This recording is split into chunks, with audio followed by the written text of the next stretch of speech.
তো গাইস দেবদার মুভি ধূমকেতু কিন্তু একটা আলাদাই খেলা দেখাচ্ছে, কারণ এই মুভিটা তার ডে 17তে এসেও রেকর্ড ব্রেকিং আয় করছে এবং যে হারে হাউসফুল দিচ্ছে ভাই, এই মুভিটাকে থামিয়ে রাখা যাবে না। তাহলে প্রশ্ন হলো এটাই যে এই মুভিটা তার ডে 17তে এসে কত টাকা বক্স অফিস কালেকশন করলো।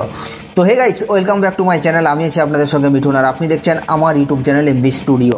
তো ভিডিওটা শুরু করার আগে আপনাদের কাছে আমার একটাই রিকোয়েস্ট, আপনি যদি আমার চ্যানেলে ফার্স্ট টাইম হয়ে থাকেন তো প্লিজ চ্যানেলটাকে সাবস্ক্রাইব করে ভিডিওতে একটা লাইক করে দেবেন। তো চলুন ভিডিওটি শুরু করা যাক। তো গাইস, যেমনটা আমি আপনাদেরকে ভিডিও শুরুতেই বললাম যে দেবদার মুভি ধূমকেতুকে কিন্তু কোনোরকমভাবে থামিয়ে রাখা যাচ্ছে না।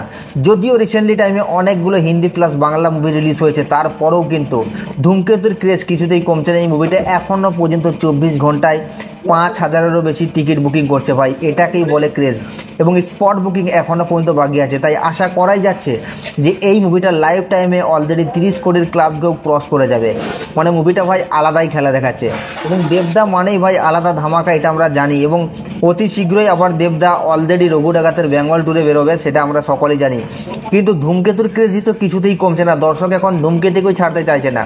তো এখন প্রশ্ন হলো এটাই যে দেবদার মুভি ধূমকেতু তার ডে 17তে এসে কত টাকা বক্স অফিস কালেকশন করলো। তো গাইস, আপনাদেরকে জানিয়ে দিই, দেবদা তো অলরেডি জানিয়েছে 2 সপ্তাহে মুভিটা 21,36,00,000 টাকার বক্স অফিস কালেকশন করেছে, এবং সেটা শুধুমাত্র নেট কালেকশন। যদি গ্রস বক্স অফিস কালেকশন বলতো তাহলে প্রায় 25 থেকে 26 কোটির ক্লাবে চলে যেত।